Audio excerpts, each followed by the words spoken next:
Woke up late, charts on fire, red and green like a funeral pyre. Discord screaming LFG, but my portfolio's haunting me. Spiked my coffee with regret. Last night I longed to break out bet. Now I'm broke, not broken yet. Just one more pump, I won't forget.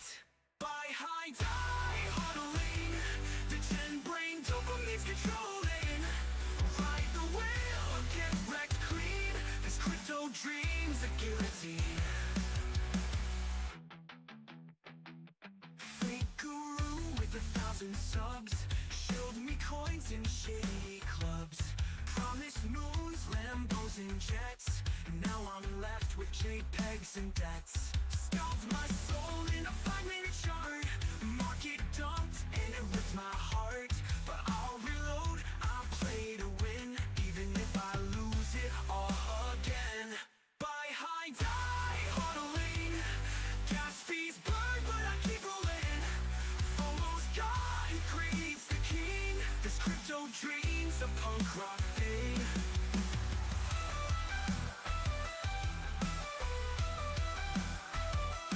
Time in hands with the crack in the glass. Risk it all, no brakes, full gas. Liquidation, call me sweet. Whisper welcome to defeat. No stop loss, no regrets. Code and chaos, no safety nets. Satoshi's ghost in my DMs told me to ape again and again. Buy high, die huddling. Gas fees burn, but I keep rolling. If I crash, at least I tried. In this wild west of blockchain rights.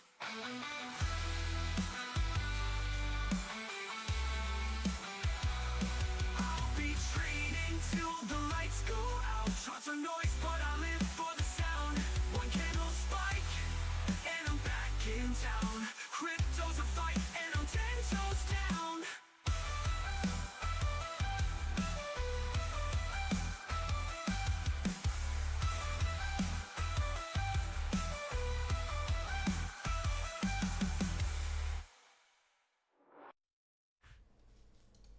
What's up, guys? How's it going? We got Pluff and we got Sterling in the house. What's up? Tom Struct, Noah, Juice Peters. What's up, man? Ramus, Wagner. How you doing? Bitcoin going to $1 before the stream has even started. Yeah.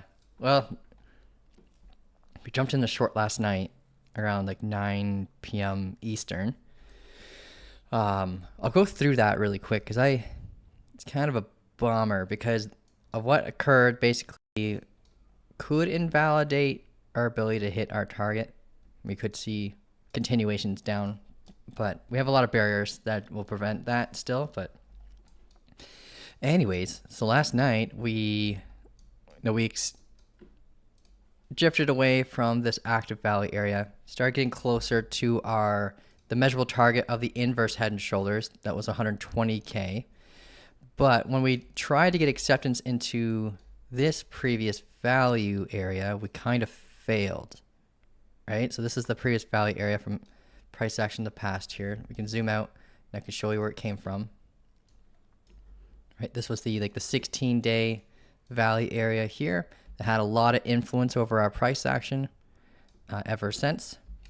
And what we needed to have happen was a break of structure for the acceptance into the valley area, right? We got in there, we broke through, we pulled back properly. We used the valley area low as support, which is exactly what you want to see, but we failed to get the higher high. Instead, we actually had an SFP. Some people took the SFP, so good job on that. I didn't, but what I did take was once we broke this low here on the 15-minute, we switched bearish during that moment right here. And some people would have entered just on that alone, but I wanted to have the better R&R. So we pulled a fib from the high to this low, and we found a key level right here And all we needed to have happen within that key level is like a 3-minute bearish change of character. And we hit the floor of that level. And if I zoom in on the lower time frames here, you can see where I entered and why. So when we came up, this is a 3-minute structure. We pulled back, got the higher high, created a new strong low, broke that strong low, and then we went short at that moment. So I was a little safe with my stop loss. Some people would put their stop loss right above that strong high. I knew that we had a decent measurable target, so I moved my stop loss way up here so I can have a 15-minute invalidation point and not just a 3-minute invalidation point, because the higher the time frame, the stronger, right? The more reliable it is. So I use 15-minute structure to define my stop loss guard, even though I entered off of 3-minute structure. And then this was a big important moment right here, trying to get acceptance back inside like this previous valley area here. Like we broke through to the downside of the momentum, bounced off that valley area high, double topped. I set alarm here and I notify people that I set an alarm there, because based on like the 5-minute structure, I did not want to see this broken.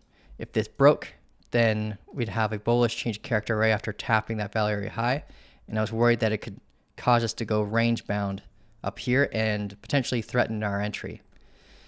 But instead, we got what I wanted, and we got a break of structure continuation into the valley area, and we're actually, even as we speak, we're losing the previous point of control as support, and we're getting, now it's a lot easier for us to hit our target. Ever since we lost this level, like this previous POC and this valley area high, you can see the strong volume shelf here and a lot of interest in this area. Now that price action is below it, if we pull back for any reason, then we have this as a guard for our capital. And once I see that break of structure follow up, I'm going to be moving my stop loss from break even, which is where it's currently at, to above this high right here. And then from there, I would have secured gains at a 1 to 2, no, roughly a 1 to 2. And yeah, then it's a lot less emotion involved in the trade setup when you have your stop loss deep in the profit zone. And like hopefully we get that full rotation to the valley area low. Yeah, but that's what we're up to right now. This was our trade signal. Basically, I gave a summary of the 2 conditions that we could look for a trade entry. Right, we want to have the bearish change of character between the levels that we were mentioning before, with the golden pocket to the 76, stop loss suggestion, TP1, TP2, and then we have the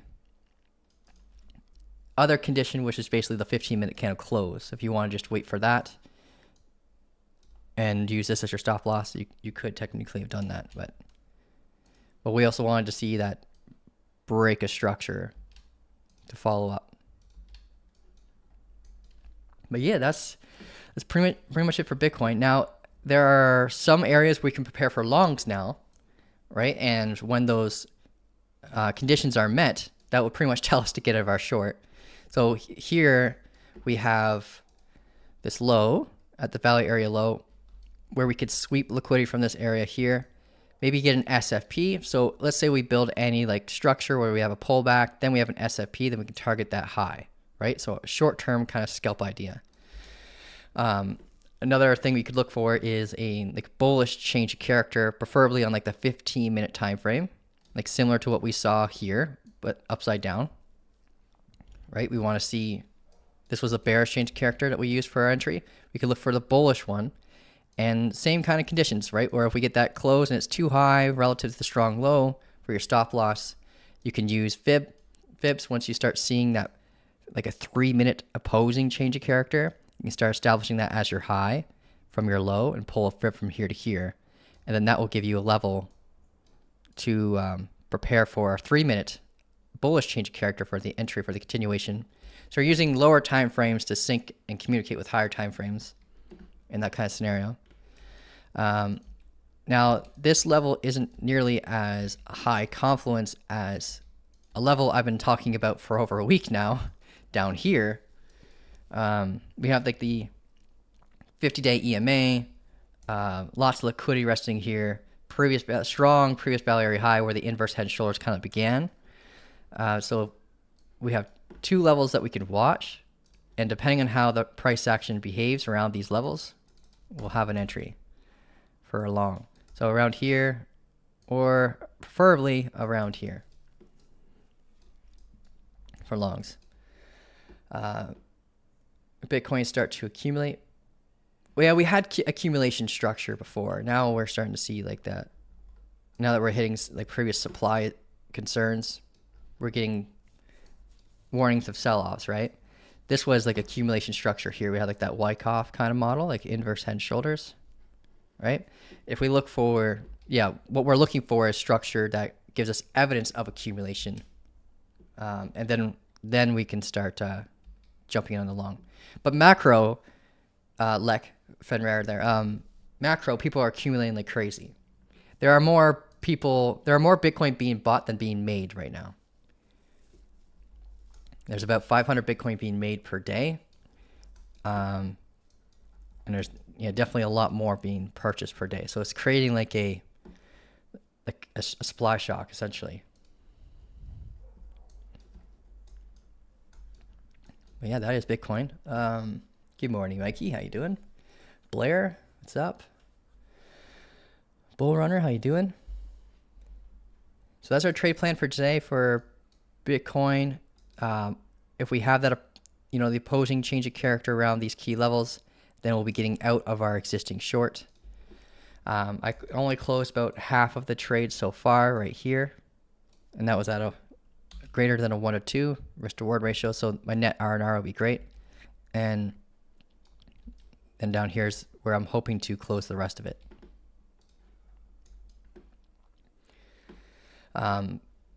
But sometimes if I know I have time if I'm available to look at the charts, I won't just exit via limit order. I'll exit when we have bullish conditions met.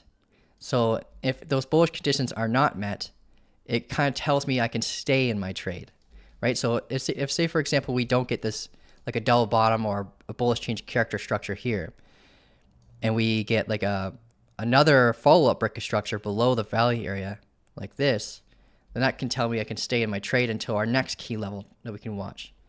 And that's how you can have a short-term scalp convert into a swing trade. Noah is asking to look at a stock. URNM sold 75% of your position at the all-time high just the other day, letting the rest $500 slide. Oh, nice, right, man? Sweet. Yeah, we could take a look. Let's see. Yeah, you guys can send me your requests for any assets you guys want to take a peek at now that we're done looking at Bitcoin. And see if there's any confluences that we can look for to help you with your trade setups. But yeah, you're saying a stock, eh? URNM. Oh, uranium. Yeah. Kind of a unique play, man.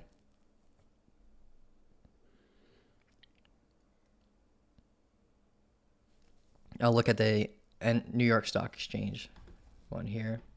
So you sold some at the all-time high, so I'm guessing this must be the all-time high. Let's zoom out on the daily.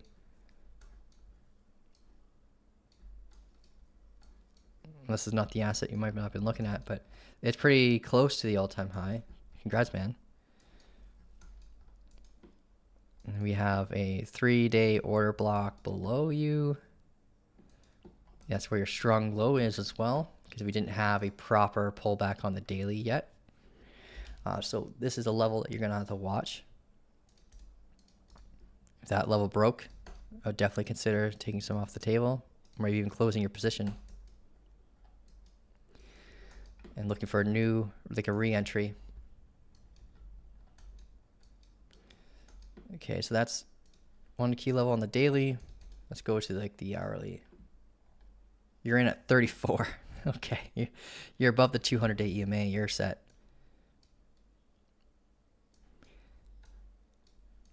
yeah, with all the breakthroughs with technology lately, I can see why uranium might be going up.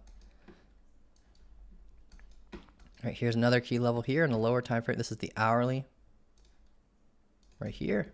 You can watch out for. If that breaks, that could be a warning sign for you to get out of your position too.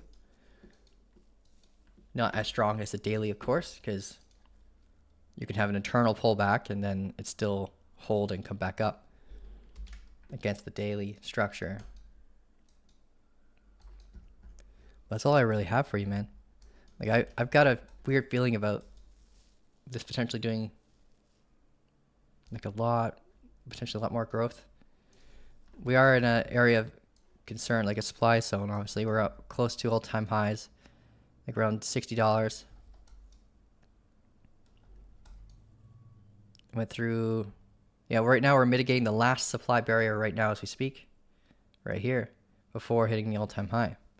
So I'd say hold, and we'll probably get better new key levels soon that can help define a potential exit plan higher. And just keep rotating. Go by the day, man. If you're that low, go by the daily structure and use that to define an exit plan. So if you have like a daily a bearish change of character, especially in the all-time highs, use that confluence to help with your exit plan. Yeah, I hope that helps you out. It looks good. Let's go back to Bitcoin's chart. Take a peek. Still doing well. Global shortage stock. Yeah, exactly. Okay. Fenrir wants to look at WLFI. You started a long position. You're at 16 cents now. Going to pump a close and depending on market flow. Okay. So you have a long-term hold plan. So let's take a look. I don't think we have a chart for that. We could pull it up either way, but WLFI. Yeah, we don't. Search.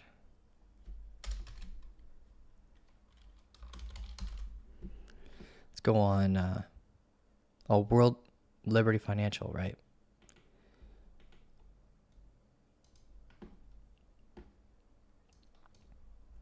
Okay. It's a 15-minute structure. Let's go to the daily first. Well, there isn't daily structure.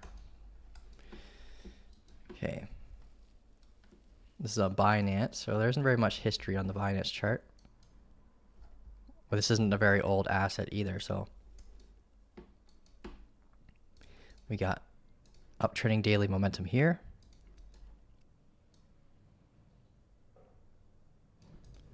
Okay, we have from this demand zone forward a strong value area that we can pull.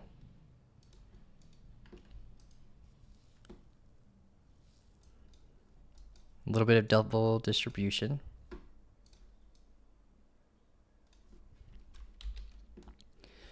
Okay, we mark our value area high, which is where we're at right now. So this is a spot where most people are going to prepare for shorts. We have a point of control here. That's just below the uptrending momentum. And lastly, our value area low, just over here. You're in a really good spot there, Fenrir. 16 cents is awesome. You're below the value area low. You're guarded by uptrending momentum. You're guarded by the point of control.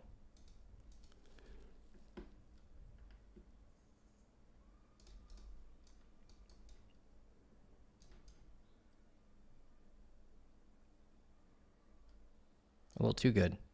Yeah, you're pretty much at its all-time low, at least on this chart. So you're in a good position. Like I don't like my advice to you might be redundant if you're planning on holding for a few months. But what I would say,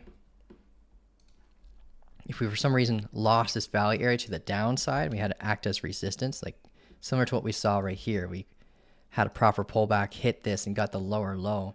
but we managed to, be retesting previous highs. So we had confidence there saying that we could, come back and return to the valley area.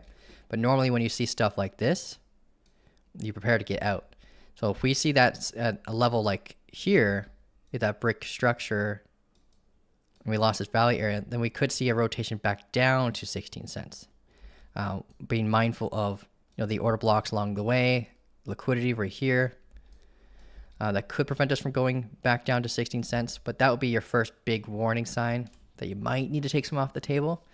But you're in a really good spot. Because you're in such a good spot, I'm not sure how you are with range trading, but if you develop like range trading rules, you can sell at the tops here of the valley areas and rebuy at the point control or the valley area lows and accumulate more. So if you sold, let's say 50% here, and then rebought with the exact same amount of funds, like down another key level, you can accumulate more of the asset that way. Or you can just rebuy with the exact same amount of funds that you, same amount of tokens, and keep the USDT difference, and just get not passive income, but get some income from that.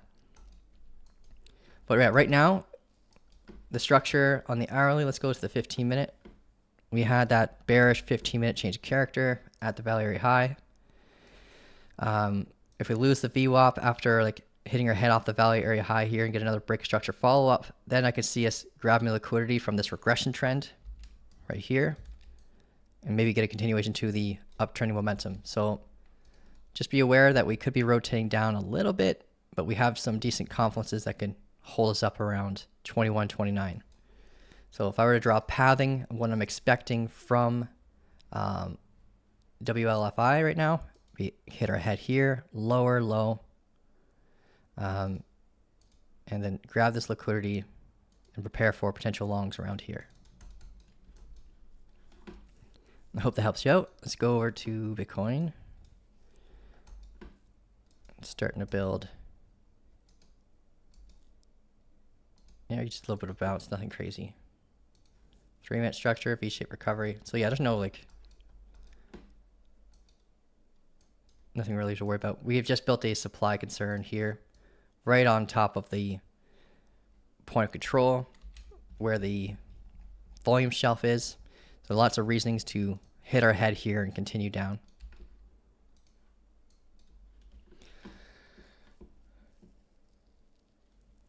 Okay. All right, so we went through Noah's request, we went through Fenrir's request on a stock and a cryptocurrency. Now, Crypto AI wants to look at Ethereum. So we take a look at that.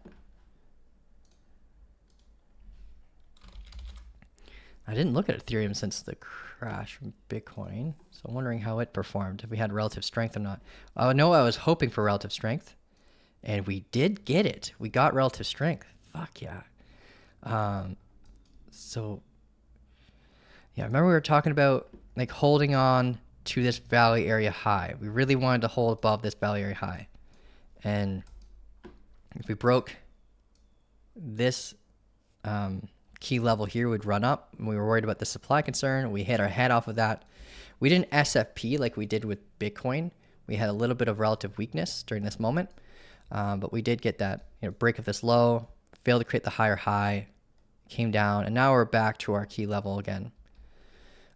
So this means that Ethereum does have relative strength right now, because as Bitcoin is getting acceptance into a lower valley area and coming down lower, Ethereum stabilizing above its previous valley area. And we're kind of hoping for, well, at least I was hoping for that yesterday around here. If we hold above here, then we could get that neckline break eventually and have a stronger continuation up towards its all-time high again.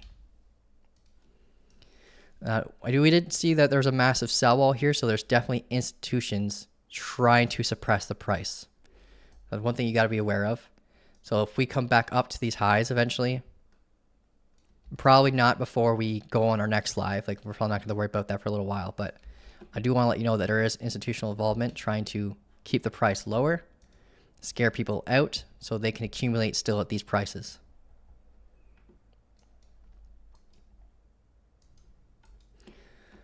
Ethereum looks like a cat pattern. A cat pattern. I actually don't know that one. What are your thoughts next, FOMC?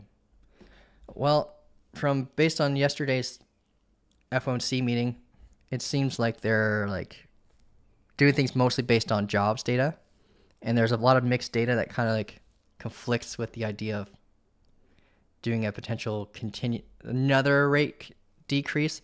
But based on history, when you have one decrease, you normally have 1 to 2, like 2 more following it on average. So we'll see what happens. I'm thinking if we have another decrease, it might be in December or later, like earlier next year. I don't think they'll have one next in November. Like they usually, when we have a decrease, the following in September, the following November, there's a decrease as well. But the circumstances are really unique right now. So I'm thinking that they might give it a little bit more wiggle room, more time, and then maybe in December we'll see if they're going to do another decrease or not. Can you look at Solana? Did you look at Solana already? We have not looked at Solana yet. There's nothing much going on with Ethereum right now that I could suggest. We are coming back down to this value area high, into this demand zone. It was like pretty much completely mitigated when we had that FOMC meeting cause this whipsaw candle event, right? So we could come lower and sweep that liquidity and get a bounce from that, or we could hold above the value area high and get a bounce from it. Like we're at a key level now to prepare for longs again, but if we do kind of try to sweep this liquidity, it does threaten our ability to like fail off this value area high, get a break of structure, and continue our way down to the point of control down here at 4,300, which is a really strong key level right now. So if we do get that acceptance and come down lower, then this is a very good spot to prepare for potential longs again, like 4,300 here. So either bullish structure here or bullish structure here. And I wouldn't touch any bullish structure between that. Okay, let's look at Solana for giggles. Okay, so Solana.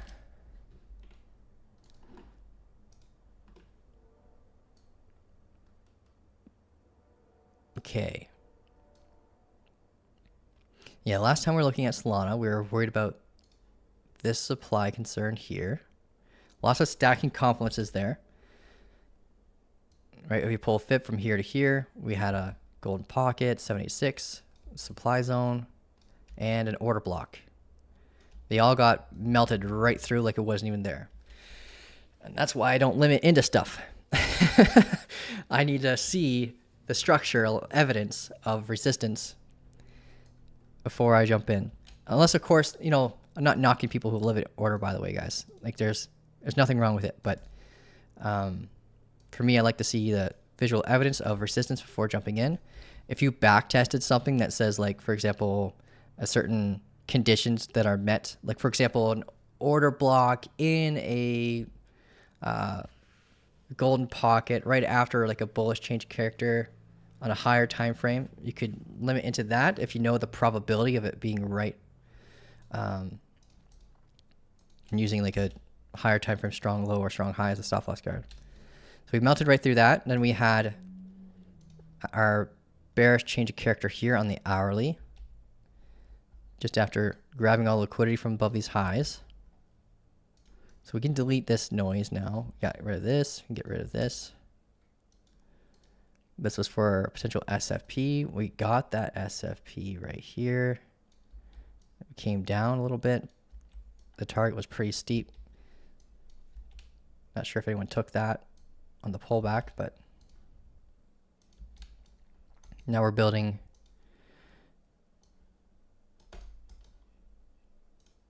supply concerns here. Send this to back. So if we pull back, this is good confluence for shorts. Previous valley area high. This is valley area data from back in the past here that told us that we're likely going to go range bound here, and so far we are.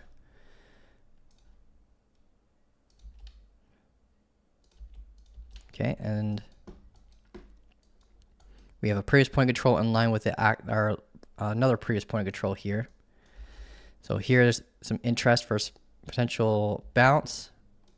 If you do jump in on any long drone here based on like lower time frame structure, just know that it might be a short-lived trade to this high where you can expect turbulence to come back down. But for me personally, I'm still looking here for longs again. There is a really strong level down here. Like I have an alarm set for it. Like Brian pointed this out during one of our calls where we had like a 12-hour order block, break a structure, retest, golden pocket, and we have the uptrending momentum right now. But as time evolves, we're not going to have the momentum confluence, right? But this is still, no matter what, a strong level with or without the momentum. But yeah, this is a good spot here at 228.77. We have a small little demand zone, order blocks. We have liquidity from below this wick. So around here we could get some bullish structure and stay inside this valley area. So this is a good spot to prepare for longs next. And if we do return here, if you're not already in an existing short, just know that if you're in a short, this could protect your capital, or this could be a good spot to jump in on a pullback. But yeah, for me, I'll be sitting on my hands. If I were trading Solana right now, I'd be looking for longs around here. And congrats to anyone who might have taken the short from here. But that is Solana. Let's go back to Bitcoin. All right, we just hit our head off the previous point of control. Got a bit of a tweezer reaction on the 3-minute tweezer engulfing reaction. So that means we should look at the order books. Whenever you see that, you look at the order books. Because there could be a sell wall. If there's a sell wall, it kind of gauges the strength of the sell pressure, and we'll know how hard it would be for us to break through it. And if we see it mitigated, then it's a warning sign to potentially get out of trades.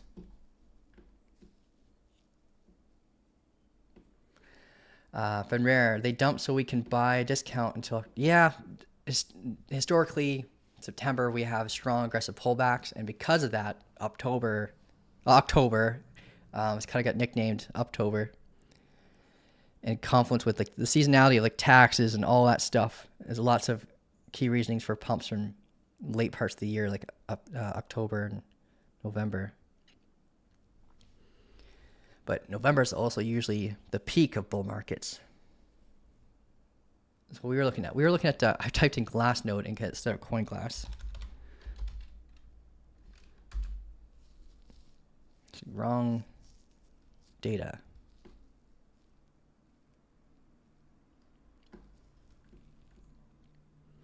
Okay, so we have some buyers' confidence, lots of it at 115,560. 560.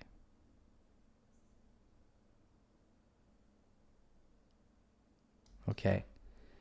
Here's someone loading up 1,000 Bitcoin.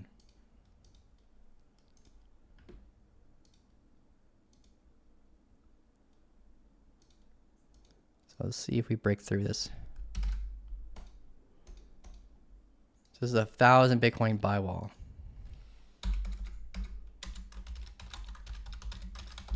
Doesn't mean we'll hold support here, but it is definitely something you got to watch out for. These undercut buy walls are the result of ascending double bottoms. Like this. So you see like a large position comes in and then they FOMO, they increase their position higher, their limit order higher, so they can get their, so they're kind of trying to guarantee their entry. But yeah, we have someone with 1,000 Bitcoin waiting there. And we have someone with about, might not be one individual, it could be a whole bunch of individuals at once, but about 400 Bitcoin waiting at 115,210, which is just only a little bit lower around here. And this one makes more sense to me, right? People buying around here makes a lot more sense to me than where this is. If you zoom out, let's go to the 15-minute structure. We have liquidity resting below here. So I've got a feeling that this buy wall here could be a large amount of like retail trying to come in, and then this one would be the market maker trying to jump in around here. Or at least a market maker. Because then when you're looking below wicks, there's liquidity below wicks, so they can get in with lower amount of slippage.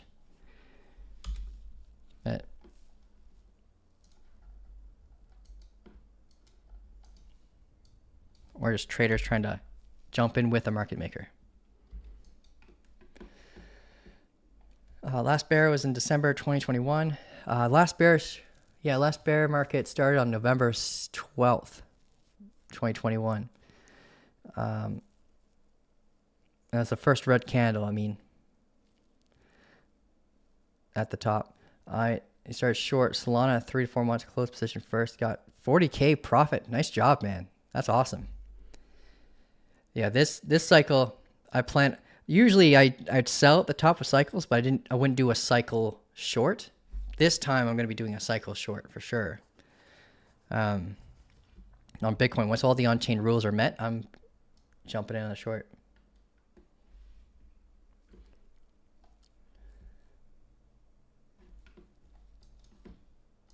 Okay, maybe I should probably warn the community that there's a buy wall here, just in case they're not on with us.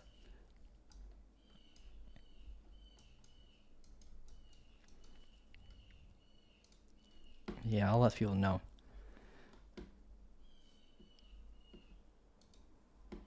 So buy walls are a good early warning sign of a potential bullish change of characters.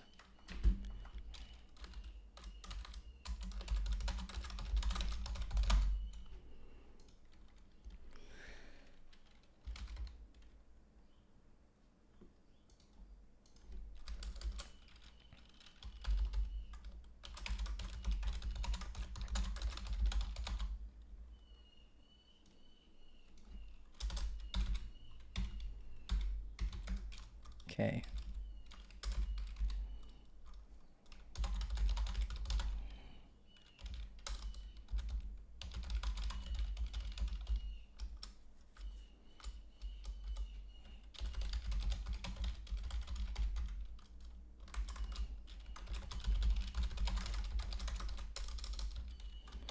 Okay.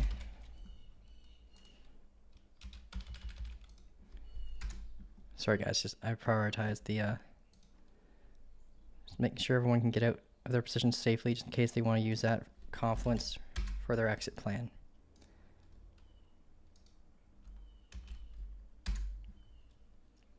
And there was another community that was helping out too. There we go. There we go. All right, cool. All right, what else do you guys want to look at? Are you going to sleep? All right, see you, Fenrir. Yeah, thanks for jumping on. Okay, so we went through Solana, we went through Ethereum, we went through WLFI, and we went through a stock with Noah. Anything else you guys want to take a peek at before we gotta head out? I got another 20 minutes to hang out with you guys.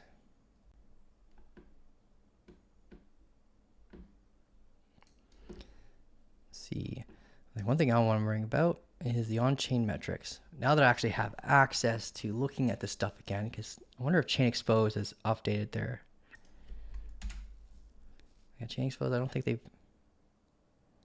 Yeah, still nothing. No rendering since August 20th. Bitcoin, let's go to...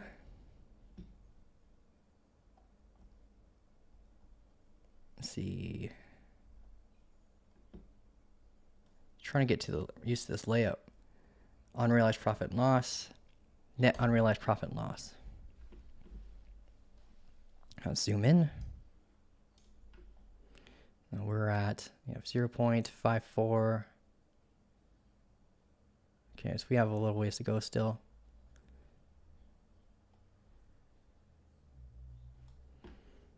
It's nuts.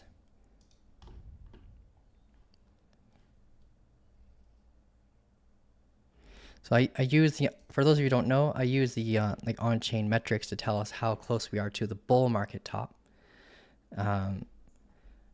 It's only something you normally have to look at like maybe once a week, but it is good to look at whenever there's a pullback to see how much it's reset the market a bit. These resets, think of them like time extensions to the bull market top. And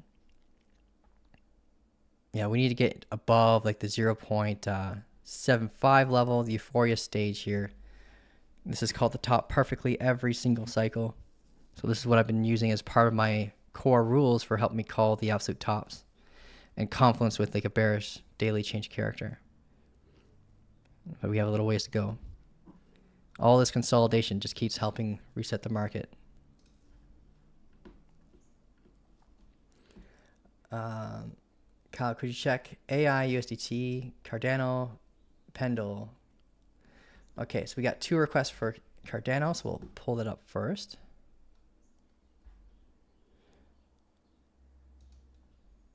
I am going to move my stop loss really quick to the profit zone though on Bitcoin. So from break even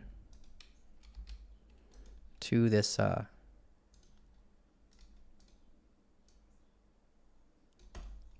5-minute strong high. And we'll have the VWAP guard too.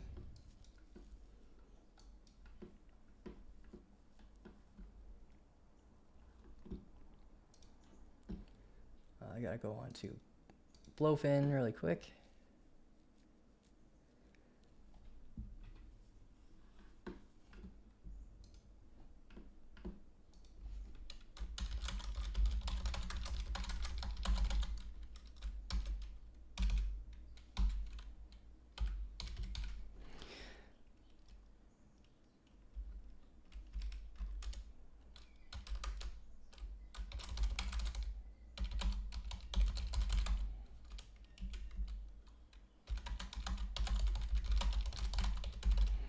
Okay.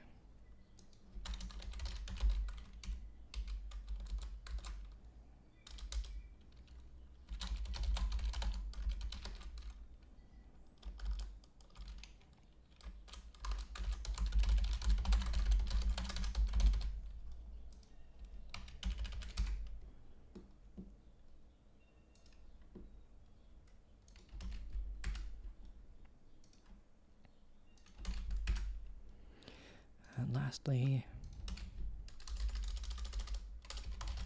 all right, there you go. Sorry about that, guys. All right, and to actually move the stop loss myself on my exchange, go to the 5.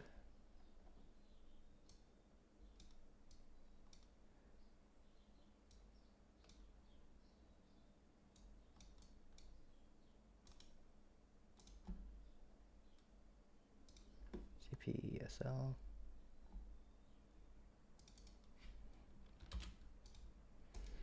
Cool. All right. Secured my gains. All right. And then Cardano. ADA.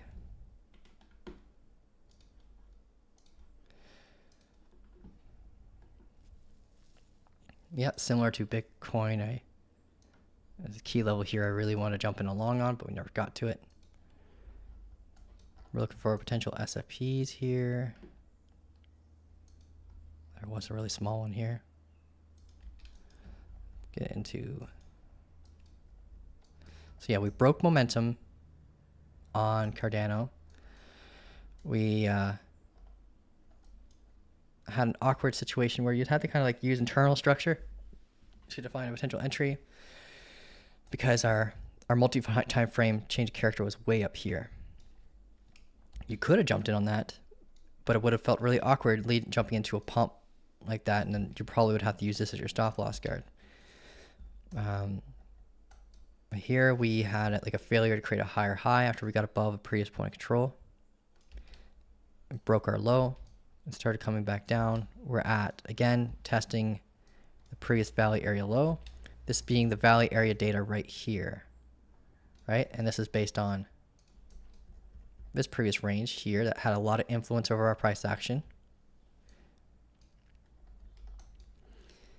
Right, and you know, we failed to get to that valley area high again, which is a little annoying. But we are at a spot right now where you technically would prepare for longs. The reason being is because of that previous valley area low data. We have our local demand zone right here. So all we're technically lacking is the structure. So I send this to back. Long, there we go.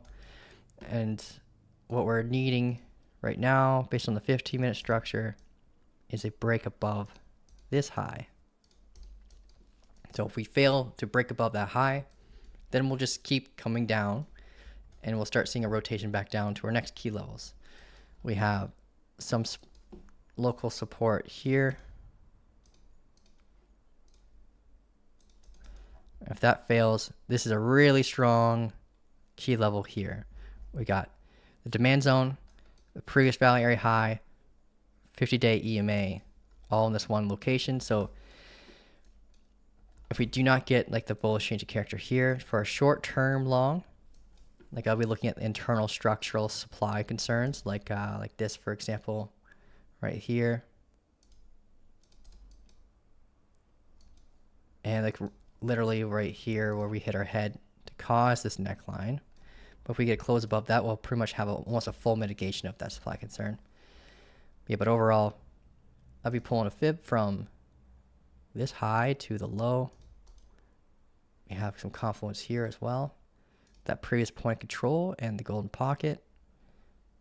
If I were to do some refinement, I would just I will look at this whole zone as an area of interest for shorts, or to get out of existing long positions. Let me delete that.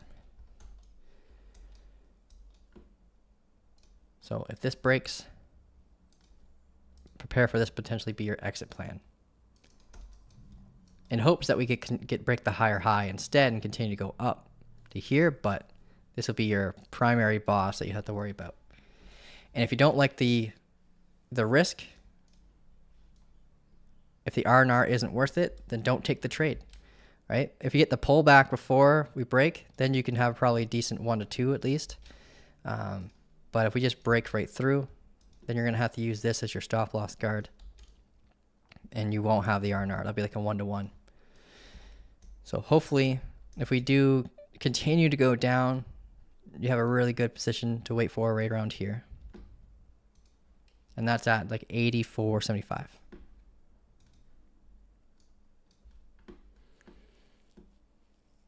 What are my favorite setups and levels to day trade? I can give you my exact criteria if you want.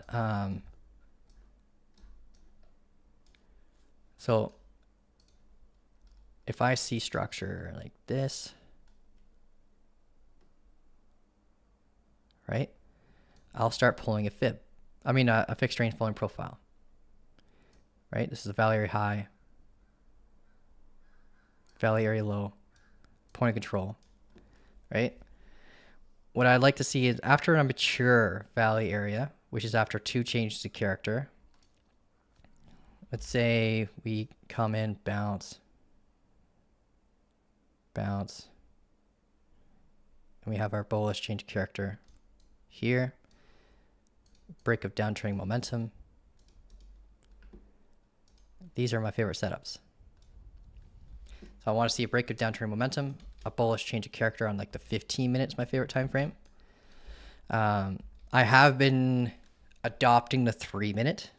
If I don't like the risk to reward ratio on the change of character, it triggers my patience, and then I have to kind of like wait for the pullback onto like a golden pocket and a 3-minute bullish change of character. And I'll jump in on that, but I'll have to watch the unclaimed highs of my first potential TP. But I would try my best to hold through it. If we don't have any opposing warnings, like a SFP or a opposing change of character, I'll hold it in hopes that we get the full rotation to the value area high. Because when you have a bullish change of character at the top or a bearish change of character at the bottom, the probability of a full rotation to the other side of the value area is actually really high. So I use that as a form of confluence. And even better if there is like an order block over here, like a bullish order block over here, or if I'm looking for shorts, like a bearish order block over here. But these are my favorite kind of setups. Trading with into acceptance into a value area from the value area highs to the value area lows. And like the larger the time frame for the value area, the better the R&R usually.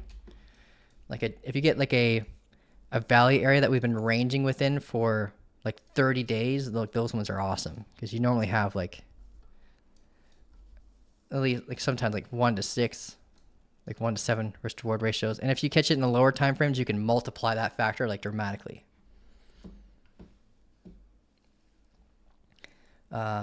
But yeah, we looked at Cardano. I hope this helps you out. This is kind of like the game plan. If we don't get that bullish change of character now, like we're likely just going to keep coming down and mitigate through this demand. And like this is kind of my dream scenario for our long right now for Cardano.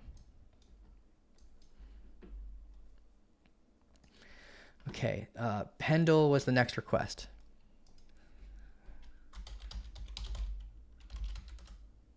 Pendle USDT. Look at it on Binance. I don't remember doing TA for this, but I have this massive zone drawn out. It's been a while since we looked at it.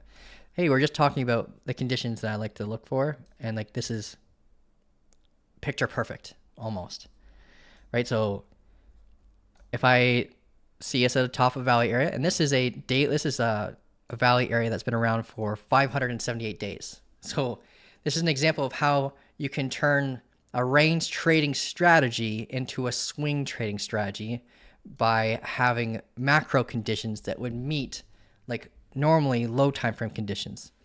And when you have macro conditions met, you need to have like a massive range like this for my strategy to like work well on high time frames. But right here, we have this uptrending momentum.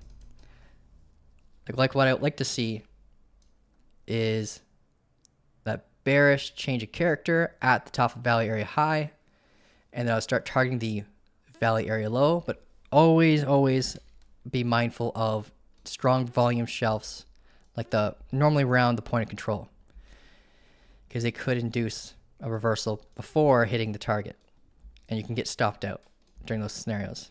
Luckily we don't see a scenario like that here, but it does happen. So that's where your first alarm should always be, is near any strong key levels internally within the valley area. And this one here, we would have jumped in on this candle break, this break here, because you need to have that bullish change character. It'll take a little while. Bearish change character.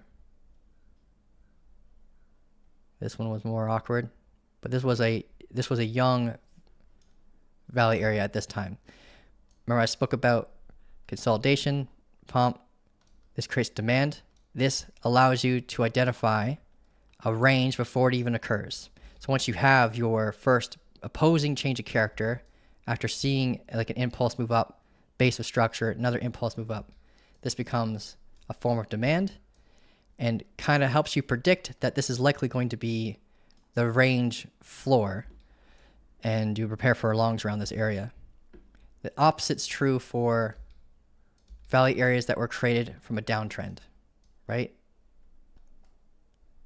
And you just watch this as potential range high as we mitigate that supply. In this scenario, we're kind of like mitigating the demand. But we came up now, sorry for that.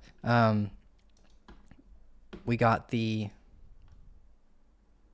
above the macro valley area high, got that daily bearish change of character. Low time frames, it looks like we're looking at something recently. for a potential pullback back up to these highs. And we got there, but now we're starting to come right back down. So we're starting to get a squeeze event against this supply concern and this uptrending momentum, right? So if this momentum fails, we'll lose the 200-day EMA and we'll start seeing a potential rotation back down to these lower levels again. We'll see what happens, but you know, no evidence of us getting that full rotation yet. But one of my key rules that I normally look for in shorts was just met, right? So I'll just be a little cautious.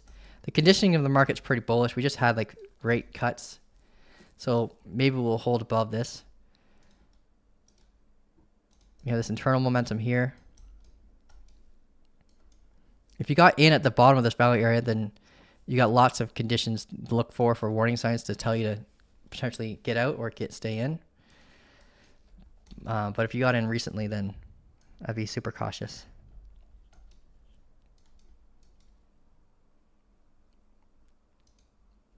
It looks like the last thing we're looking for was a break of this key level to rotate back up to here. So we can see if this got broken, but it didn't. It was a short-lived pump to the 50-day EMA.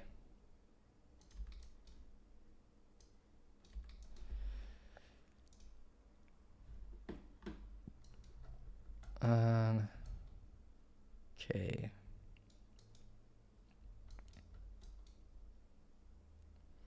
We're tapping into the uptrending momentum now. We're at an area of interest as we speak, so we'll see if we get that bullish change of character coming up soon. But our key level is pretty high right now. It's way up here. So hopefully we build some more structure, pull back a couple of candles, come down. Then we'll have a good lower key level for potential longs. And if we fail here, let's delete this. Oh.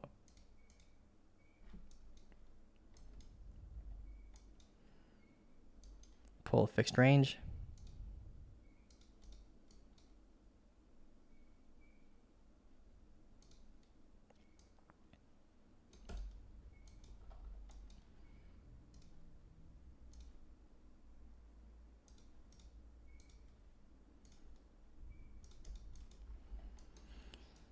$4.83.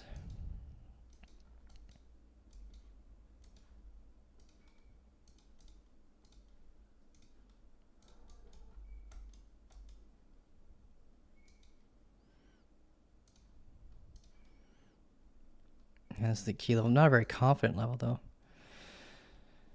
That previous value high. 50-day EMA. So I'm hoping that we stay above here. Because I personally I'll be a little nervous trading long around here because of the momentum potentially acting as resistance or the 50-day EMA holding us down. I think personally, if I were looking for longs and you're trying to be patient, it'd be way down here. But we need to accept into that value area again. Hourly order block, demand zone, daily momentum right here, the 200-day EMA catching up. So this is going to be a really good confluence for longs around here. And that starts at $4.56. I'll set an alarm for if we cross this area because I'll let you know if I do this as a signal because it could be a good spot there. But between here and there, it's tough to trust.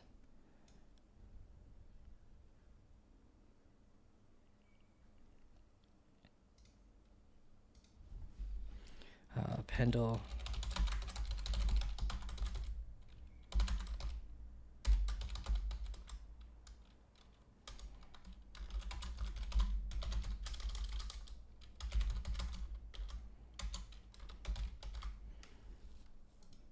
There we go.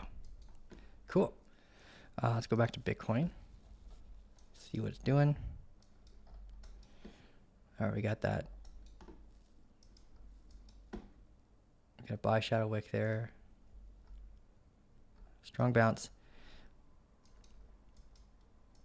Check the order books already.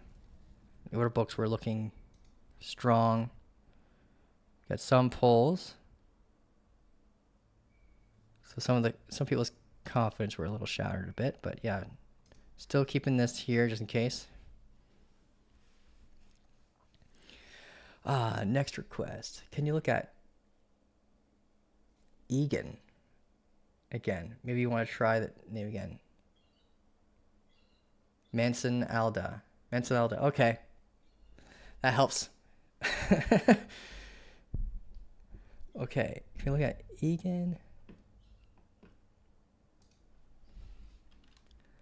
Okay, so Egan, you said again, like I did it before. I don't remember doing TA on it. I threw in a question mark in there by accident.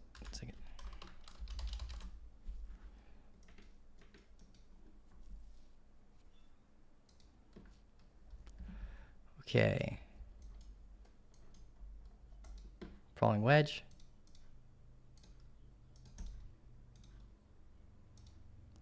Into demand.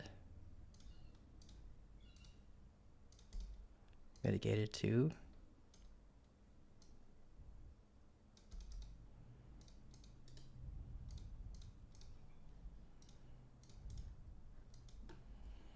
zoom out.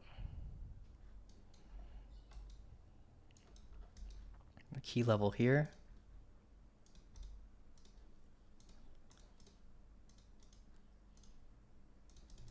VWAP confluence. So if we break this, use it as support, we'd break the falling wedge structure. These normally break to the upside because of how the liquidity performs within them, right? We stack liquidity to the upside. We keep taking from the downside. We have the confluence of this demand zone holding us up. So if we break this, we can see a potential rotation to the measurable target, which is up here. So if you draw from here to here, this is your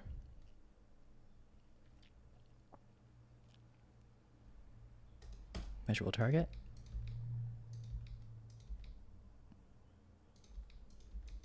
So if I were to draw pathing, this is what I'd like to see. Break, retest, launch. Let's zoom out, bigger picture stuff. Okay, cool. So we are just breaking out of a more macro structure from this valley area here to here. This is where we saw this is a trend bound rule. If you're someone who wants to learn about fixed range volume profiles, whenever you see a breakout, pullback of at least 2 candles and then a higher high, that's a warning sign that we're going to be leaving the valley area and going back to a previous one or creating a new one if you're in price discovery. So good confluence here, and what we're seeing is potential continuation structure, but it's also the potential it's really common for double tops to be created by initially being created by a falling wedge. So like the left side of a top is usually the falling wedge. And we're getting that now. So if we hit the target of that falling wedge posture that we were talking about before, prepare for it to induce a reversal around here, and then use the wedge low as your neckline, and prepare for a potential correction after that. I hope that Egan gets a continuation instead, but it's not up to us. If we do get that continuation, we should get a more faster pace move up to these highs here. But we're basically mitigating the liquidity from this previous supply concern right here as we speak. So if I mark that with a dotted orange line here, let's change this, set the back, make this red, and let's zoom in on the 15-minute again. We just barely undercut it. So if we do come up and we do have that bearish scenario play out after we hit the bullish target, we could see a sweep like this, then come down back to our demand zone, kind of initiating a range, and we'd have to watch this as a potential neckline for that double top. Luckily, Egan though. Oh, there's another falling wedge here. Yeah, we got above this 200-day EMA, so all this is going to help provide support if we do have that double top structure. The measurable target pretty much brings us right back down to the 200-day EMA anyways. So we'd see that those buyback confluences probably around that area. But that's me trying to predict the future. I'm just trying to prepare you for like what's common, and that's a really common scenario. So don't get married to your trade if you get the higher high, because it could just induce a larger time frame change of character by seeing people stack more liquidity below this area. But if you get that break of structure and we start to continue to come up from here, then awesome. Just look out for the opposing changes of character around here. So that is Egan. That's a cool setup. Appreciate you showing that. Might be worth a screenshot. Setting it to community here.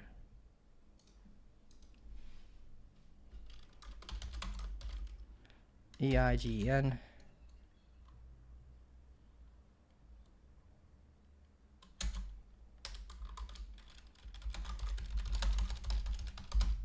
$15-minute time frame.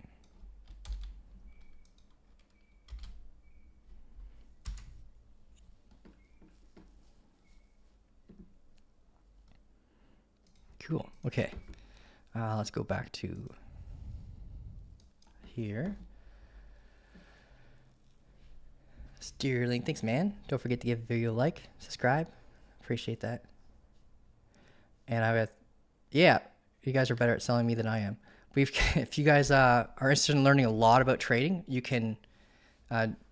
We have a 30-day course, like walking you through step by step, like super beginner, slowly making your way up to become an advanced trader.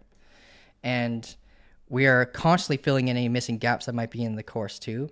It already has like, I don't remember how many lessons there are. It's over like 150 lessons in it. But if there's ever like something that comes up that like the community would want to have added to the course, we add it to the course.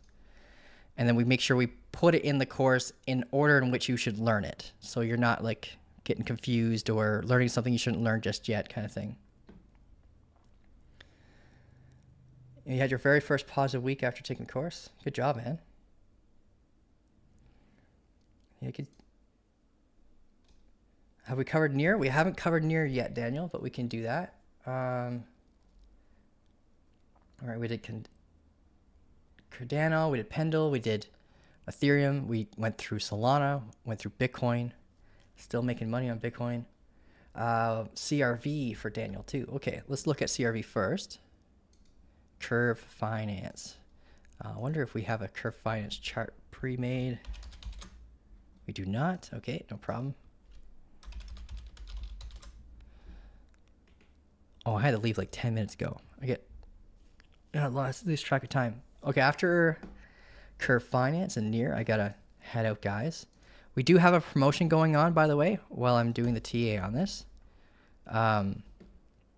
For 50% off your first month if you want to give us a shot, and 20% off the year if you're already an existing member and you want to like pay for the year. I've noticed a lot of the existing members have been doing that. It's a good way to save some money. And I personally hate recurring expenses, so I understand yearly payments. So yeah, ATH is the discount code. It was in celebration to Ethereum reaching its all-time high. Okay, get rid of some of this noise. So Curve Finance is still inside this descending regression trend, the bearish regression trend. The good news about these is they usually break to the upside because of, again, similar to the falling wedge, the liquidity behavior. The downside with the regression trends is that you have to know a little bit more about TA to know when they're about to stop, right? Because with a falling wedge, you have an apex point, right? And normally in crypto, we break out 30% prior to that apex point. Whereas regression trends, they have no apex point. They can make it seem like it's going to go down forever. So you have to use confluences to help define where the floor could become, like where it could be. And we have uptrending momentum that we're hitting the floor on right now, right? This has been holding it up since 22 cents, and now it's worth 77. We have the 200-day EMA here, so that's really good confluence that could also support a reversal. And we're kind of ping-ponging between the 200-day EMA and the 50-day EMA. So what we need to have happen, like this is the 4-hour structure, and we have pretty aggressive swings on the structure, so we need to break above like this high right here. If we break above it, it could induce a pullback, but that's fine. We triggered bullish during that moment, and you could use that as a opportunity to try to get in during the pullback using Fibonacci. But speaking of Fibonacci, it does look like we just hit our head off of the 786. And we're starting to come down to confluence with mitigating a 4-hour order block just over here. This little doji candle created the order block when we had that impulse move down, right? So from here to here was the order block. We mitigated the full order block and actually created a new one right here. So we'll have that confluences if we come back up to this area. Now, Fibonacci paired with order blocks, awesome confluence, by the way. But I still like to look for the lower time frame opposing structure within it. So what we could do, we can go back to the 4-hour. We can mark our order block with a rectangle tool here. Send it back. And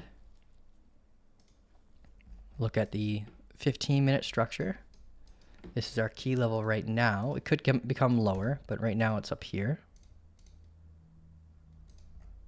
And this would induce a bullish change of character on the 15-minute.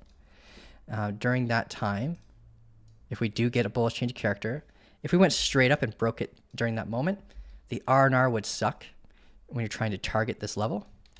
But if we break it, we could have a pullback, create that inverse head and shoulders, right? Use Fibonacci from the low to that high to find out where the right shoulder could land, right? And then prepare for like a 3-minute opposing change of character here for an entry to front run the continuation. But I only like doing this if we have a break above these highs. I don't like using fibs if we have an equal high during that moment. So hopefully we get a break above here, maybe hit our head off the VWAP unless the VWAP catches up a little bit more, and then look for a longer round there. So if I were to do a pathing suggestion, it'd be like something like this. And then prepare for an exit plan here. I just messed around. Click out. You always got to double click, or else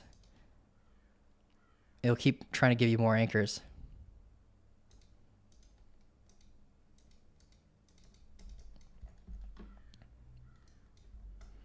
And right now we're at a good area for potential support, so this could be a good spot for our reversal. If we continue to go down to the more macro uptrending momentum, we could stay in this downtrend based on the active momentum for another 14 hours. We have the 200-day EMA there. We have some demand here. We have the momentum here. And then we have the apex between our active internal momentum and the more macro momentum here. One thing I really like to do once in a while, just to help people visually, is like draw little triangles like this to kind of help you prepare mentally for a bullish reaction if we don't get it here. Oh, that's CRV. Let's see what we got next. You're holding short on CRV. I'm wondering when I should close it. Okay, then that, if you see the opposing like bullish rules go against you, it's a good warning sign to get out. Unless you're trying to capture as much profits as you can and not try to convert it to like a swing hold, then just find a good key level with good profits and get out, man. You don't have to turn every trade to a swing trade. So hopefully you have decent R&R already. But it's really important to try to keep it so that your R&R is above a 1 to 2. like net after you close your full position. So you can have your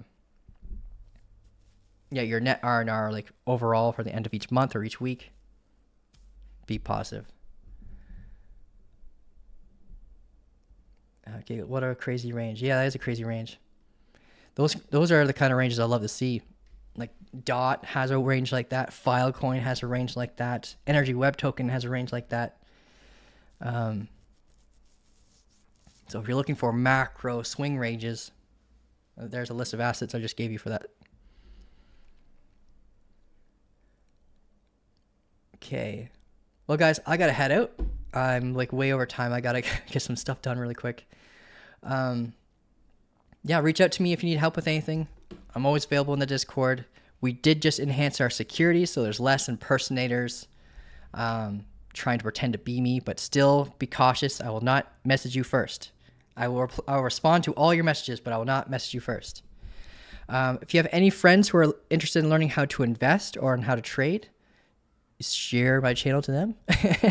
I really appreciate it. And we're almost at our 7,000 subscriber goal. We're super close.